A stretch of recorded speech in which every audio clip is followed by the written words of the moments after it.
Hi there, my name is Kimberley Kendall, and this is my presentation on a tool to teach or nurture creativity.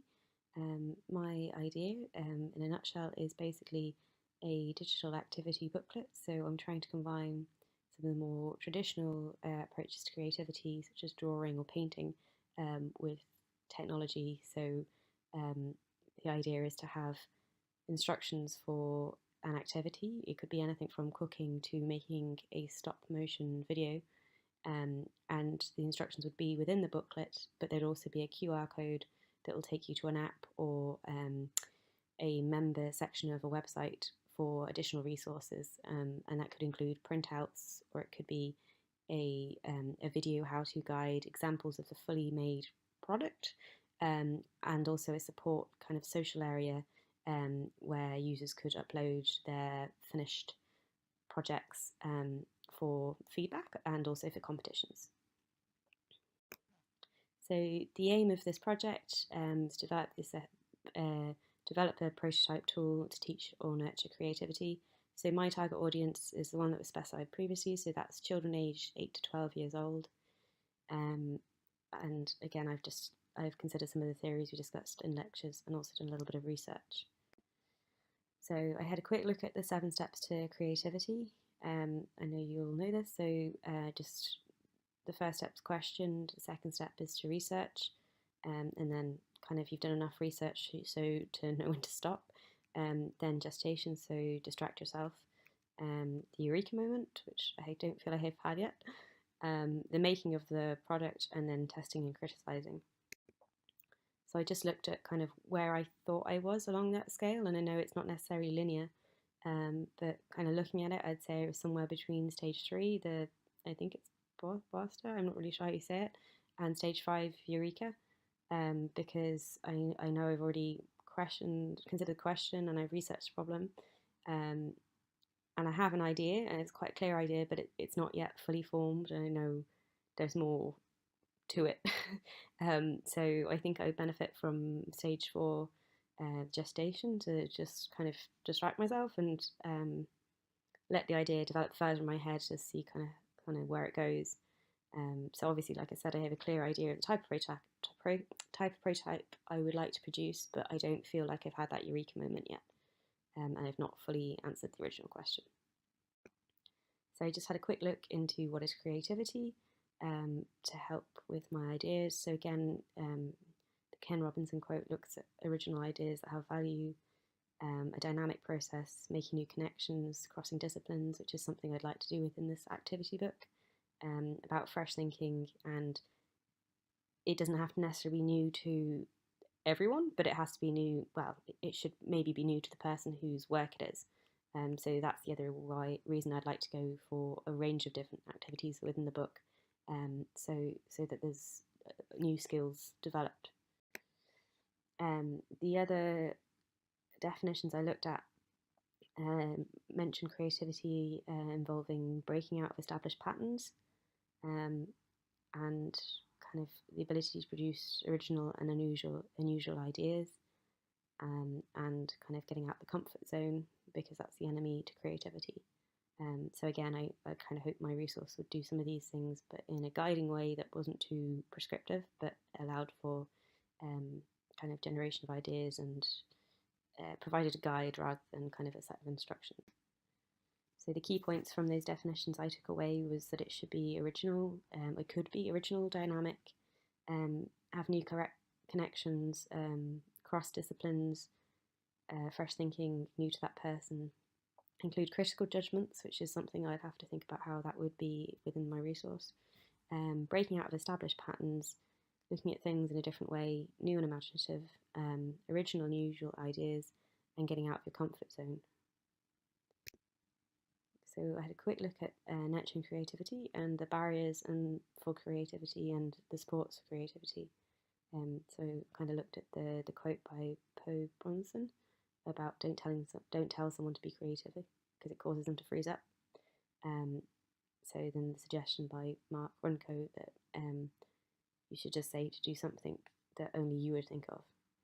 So the barriers include kind of fear, kind of practical things like lack of sleep, lack of direction, wanting to remain consistent with what you've done before, which I thought was quite interesting, being passive, rationalising and justifying. So I suppose a lot of that come under overthinking. And then the supports for creativity, suggestions such as keeping a journal, reading more, being more active, learning something new or creating something new, meeting new people, taking a break and following a passion.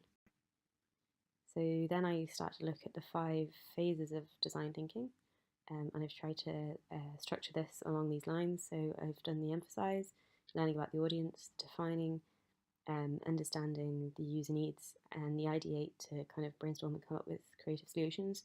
I'm yet to get to the prototype stage or the test stage, and that will be further down the line. So for the emphasize stage, I looked at who is the user. So the target audience for my tool would be children aged 8 to 12 years old. So these would be children born between, at the moment, between 2006 and 2010. The school year in the UK, that's where I went to school. So these children are in year 4 to year 7. So they're transitioning into secondary school. So it's quite a, I suppose it's a big step in their lives. That's a big part of their lives. They're watching kind of shorter videos, less TV, and a lot more YouTube clips. And technology, these children would have grown up with technology, so they're known as digital natives, and I wanted to include that in my resource.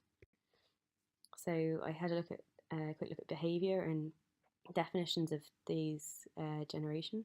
So one of them was tween, so part child, part teen, and it says it's an adventurous time, often challenging. They're becoming more self-aware and kind of starting to look for more independence. So those kind of like products that will help them define themselves. And for a lot of tweens, books and music are appealing, but specifically for girls, it suggests that clothing, beauty products, and magazines would be more appealing, and for boys, they'd be more interested in electronics and games. For my tool, I kind of want it to appeal to both girls and boys, so I'd like to have a nice balance of activities and quite neutral, I suppose, like neutral colourings and that kind of way. I don't really want it targeted at all to either girls or boys, it's for both. And then another important characteristic that I mentioned before is their comfort with technology. So then another, I suppose, definition of this age group is Generation Z. So they're born after 1994. They've always lived with the internet, so they were the first generation to use chat speak in real life. They are accustomed to multiple messages, so they're used to kind of a lot of stimulus. Kind of, again, the peer accepting and kind of finding themselves is quite important. Tend to be very optimistic and believe they can impact the world. They're global and diverse, a wide mix of backgrounds, experiences and ideas.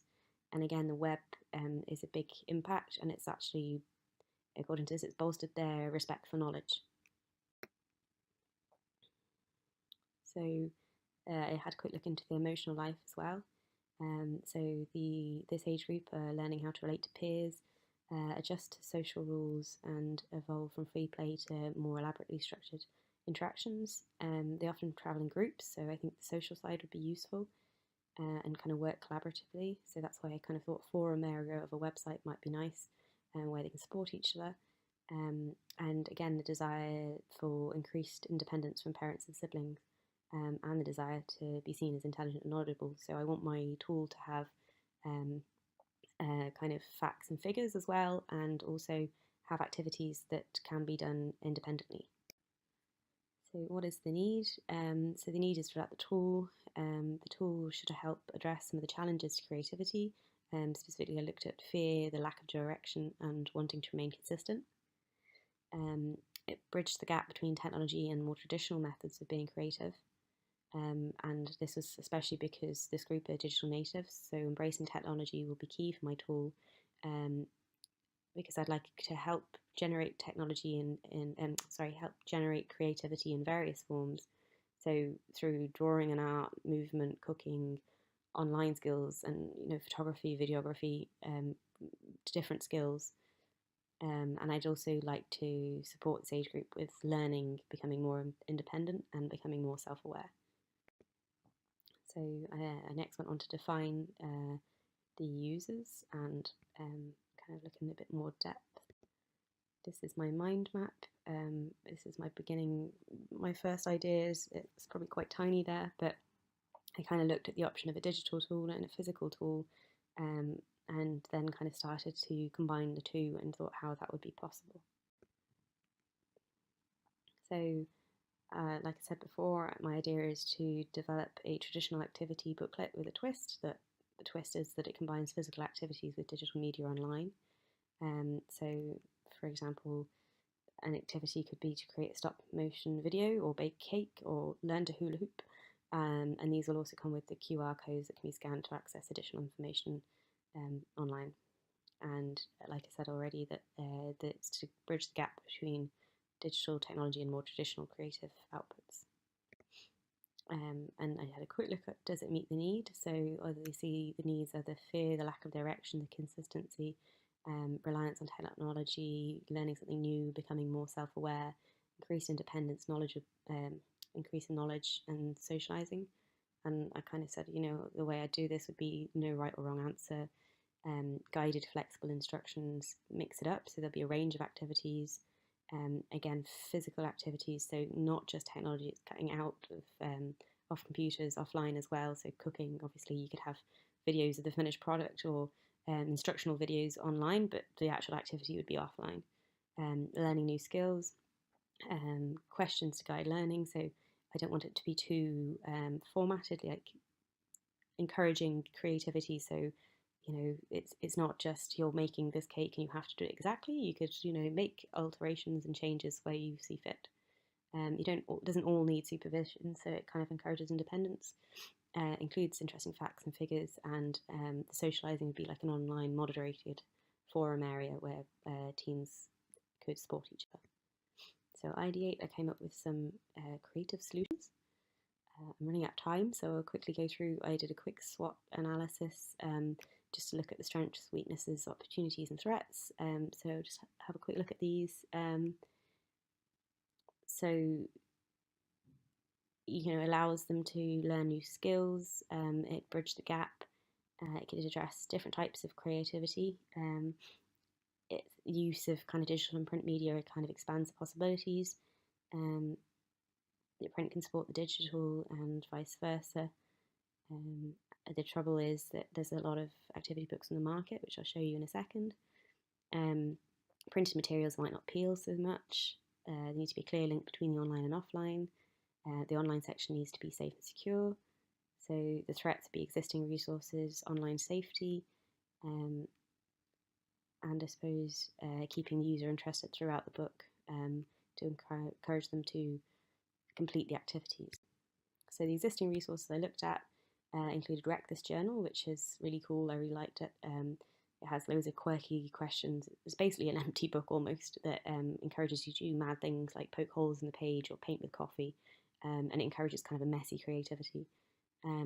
We're going on a bear hunt, which is based on the children's classic, so this encourages kind of nature activities. So going outside, collecting sticks and insects and counting stars.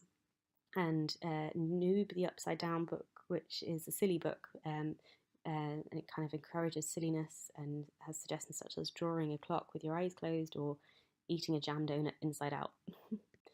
So storylines and characters are a key part of some of these books, and I think it's quite useful because it encourages the user to kind of follow through the entire book and complete all of the activities. So I looked at two here that you can see. Amazed, which is like a little mazes drawn. It's a lovely illustration to bring this little boy to find his friend.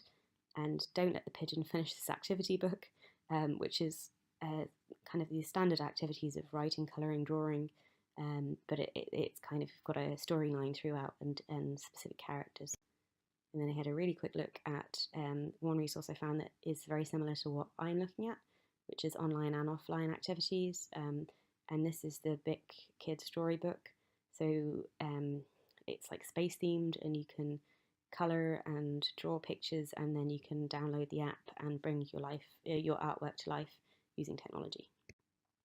I had a more in-depth look at Reckless Journal, but I'm running out of time, so it's basically, there's a video of a girl that completed the journal.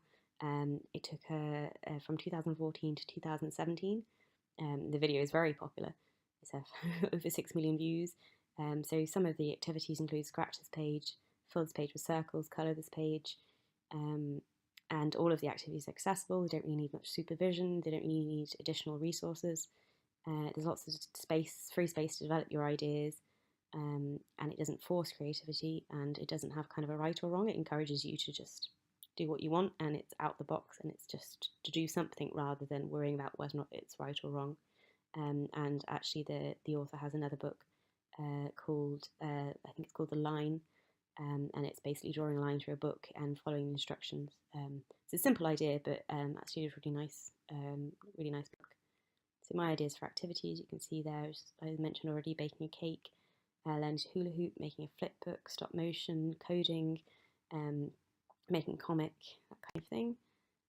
Then I had an idea for character, so I wanted a kind of a storyline throughout the book. So my character is called Creatosaurus, and it's actually based on a dinosaur. I don't know how you say this, Keratosaurus possibly. And basically I've just combined the words creative and saurus, which is a Greek word for lizard, to make my little dinosaur, and he's kind of pixelated because obviously it's an offline book, but it's kind of an online resource as well. And he would guide the user through the journey. And my working title for my book is Digilet. I'm not keen on it yet, so I'll see if I come up with anything better. It's digital activity booklet, so I just combine the words of digital and booklet. And as I said, there'll be a design. The dinosaur will guide through and provide hints and tips and facts and figures and interesting facts. And each activity will have written instructions on the QR code, which will link online or to the app. And also the online aspect or the digital aspect will include competitions and a forum area, so children can support their peers. And these are just my sources. And thank you very much.